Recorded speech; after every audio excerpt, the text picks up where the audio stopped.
Héctor, ¿cómo estás? Gracias por atendernos. Hola Fernando, un gusto estar contigo. El gusto es mío, siempre muy claro para explicar este tipo de fenómenos que ocurren en la Argentina, en particular esto que vemos casi a diario, que la gente realice escraches, se trate de Massa, de un exministro, de un piquetero, se van produciendo todos los días. ¿Cómo lo ves?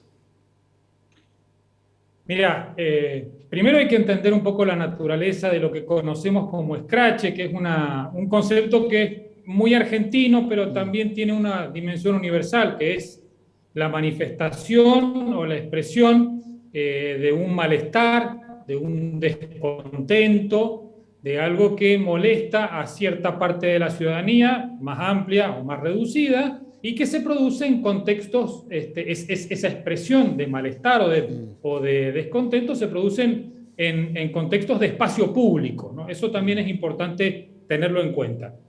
El scratch es una actitud en la que un grupo de personas realizan algún tipo de acto desagradable, como puede ser una denuncia, como puede ser arrojar algo, alguna cosa, zapatos, por ejemplo, en el mundo islámico es común arrojar zapatos, por ejemplo, a quien considera una ofensa. No sé si recordás alguna conferencia de prensa en Bagdad con algún secretario de defensa norteamericano o incluso con Bush, que le Sí. tiraron zapatos, es un tipo de escrache.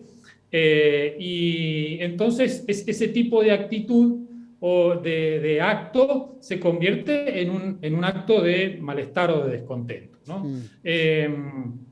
Esto sirve para reflexionar en qué contextos se están manifestando ese tipo de descontentos, ¿no? Porque usualmente asociamos los escraches a una falta de respuesta por parte de los poderes establecidos o por parte de las instancias que deberían responder o contextos de crisis, ¿no? Y eso me parece que sirve también para explicar esta idea del escrache o este recurso que aparece en determinados momentos de crisis, de tensión política y que usualmente los medios de comunicación, la gente, los formadores de opinión lo asocian con actitudes fascistas. Yo creo que ahí hay una diferencia importante con los modos que tiene el fascismo muchas veces de perseguir a los disidentes políticos, a los opositores políticos, porque esto es de alguna manera algo que no está inspirado por el poder, sino contra el poder, ¿no? Claro. Y en ese sentido parece un recurso democrático, en donde en una instancia, digamos, en un espacio público, en una paridad de condiciones, el desconocido, la persona, el ciudadano común, podríamos decir, tiene oportunidad de manifestarle su descontento con estas formas tan peculiares al poderoso, ¿no? Entonces, por eso decir que fascismo ya uno tiende a no entender bien la naturaleza del problema. Recordemos que los scratches aparecieron en la Argentina como modo de expresión en los contextos en donde se demandaba al sistema de justicia que se iniciaran o se iniciaran procesos por los crímenes de lesa humanidad. En ese momento aparece la técnica del scratch, ¿no? Y después ha seguido con cierta frecuencia, pero usualmente tienen esta cuestión, digamos, de denunciar, de poner en evidencia la falta de respuesta del poder, ¿no? Por un lado, podemos decir que es un recurso democrático, nos puede gustar más o menos, pero me parece que más que condenar o hacer apología de este tipo de recursos, lo importante es tratar de entenderlo, ¿no? El contexto en el que se da. Sí, sí. Haces bien en recordar cómo fue que empezaron. Yo me acuerdo el scratch que se le hizo, creo que a Roberto Aleman, Por ejemplo. por ejemplo. Y Sí. a propósito de lo que decís, este fin de semana, en una reunión de amigos de la barra del barrio,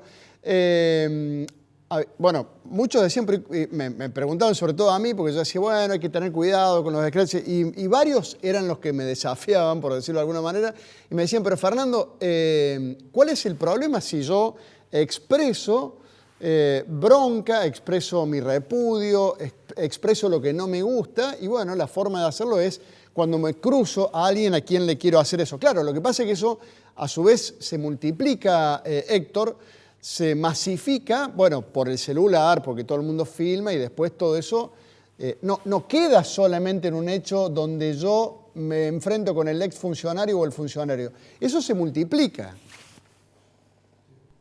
Está clarísimo, y esa es parte, digamos, de la estrategia del escrache. Claro. El que se viralice, el que se haga público, en definitiva, no tiene un sentido de mera manifestación de descontento, sino de que eso tenga repercusión pública. Por eso hay que tener mucho cuidado cuando se dice que se trata de manifestaciones espontáneas. Raramente son manifestaciones espontáneas. Siempre supone cierta estrategia, cierta digamos, planificación deliberada, en donde se busca, digamos, por dónde va a pasar el funcionario o en qué lugar lo puedo sorprender y de esa manera expresar mi descontento, de esa manera tan desagradable. ¿Por qué es desagradable? El tema del escrache es una cosa que choca un poco la sensibilidad. Héctor, ahora, por otro lado podemos decir... Sí, eso, sí. Querías agregar algo, me interesa.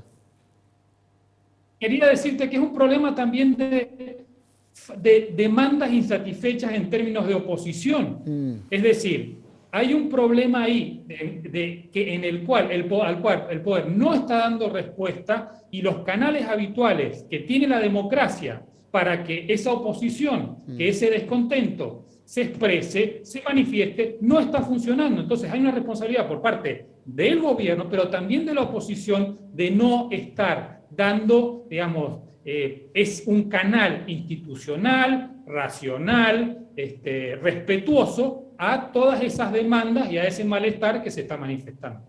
Héctor, la verdad que siempre es muy interesante escucharte y de verdad, ya sabes, porque hemos hablado también en Cadena 3, que te lo digo con sinceridad. Y me gustaría llevarte a otro tema. Recién pasábamos el video, que también se viralizó la semana pasada, de un senador uruguayo que dijo, medio en broma y medio en serio, que el problema de los argentinos, o de la Argentina, somos los argentinos. ¿Cómo lo ves? Bueno, vos sabés bien que decir una cosa en broma es otra forma de decir cosas en serio, ¿no? Bueno. Y si vos me preguntás respecto de digamos, la butá de esta ocurrencia que ha tenido el senador, yo le encuentro mucho sentido, la verdad. Si vos me preguntás, hace poco hace un mes y medio estuve dando clases en Montevideo, estuve varios días, hacía tiempo que no iba a Uruguay, y tuve la experiencia de decir, bueno, a ver, me fui en un plan como de contraste, ¿no? Decir, bueno, ¿en qué nos diferenciamos? ¿Qué es el carácter diferencial entre los uruguayos y los argentinos, ¿no? Y uno encuentra, digamos, yendo por la calle, modos de sensibilidad similares, formas culturales similares, formas también similares de ver el mundo. O sea, no, esto lo decía Alberto Metol Ferré, que era un famoso pensador uruguayo, decía que él era un argentino oriental, ¿no? Era un argentino de la banda oriental. Entonces decía, ustedes tienen que considerarse uruguayos occidentales, nos decía a nosotros, a los argentinos, ¿no? O sea, hay un fondo cultural común, una misma manera de ver el mundo, que es propiamente, podemos decir, rioplatense del cono sur, pero con diferencias fundamentales en lo que hace al respeto a la ley. Y eso es evidente, ¿no? Uno advierte cómo en Uruguay hay otra cultura jurídica, otra cultura institucional, otro modo. Estuve en esa ocasión también, pude discutir con algunos, dialogar con algunos líderes políticos de la oposición, y el modo que tienen de entender la vida institucional, el modo en que tienen de entender las responsabilidades de gobierno, son sustancialmente diferentes, ¿no? Entonces uno dice, bueno, ¿cuál es la diferencia entre un argentino y un uruguayo? Bueno, precisamente lo que parece, el plano en donde aparece la diferencia más grande es justamente respeto a las leyes, respeto a las instituciones, formas de entender la vida social que son muy diferentes a ambos lados del Absolutamente. Siempre, Río de la Plata, ¿no? Sí, sí, sí. Y uno... Sí, perdón. Se había interrumpido. No, era que te quería decir eso. O sea, en un fondo cultural común vemos muy diferentes consideraciones respecto del respeto a la ley y la cultura institucional. Siempre hago referencia a un libro que tengo en mi casa, en mi biblioteca, de un jurista que fue asesor de Alfonsín, me parece. un grupo de jóvenes juristas que asesoraba a Raúl Ricardo Alfonsín en su presidencia y que escribió un libro que siempre lo tengo, lo leo, lo releo y que el título es muy significativo de lo que sigue pasando en la Argentina. El libro es de Carlos Nino, el título es Argentina, un país al margen de la ley.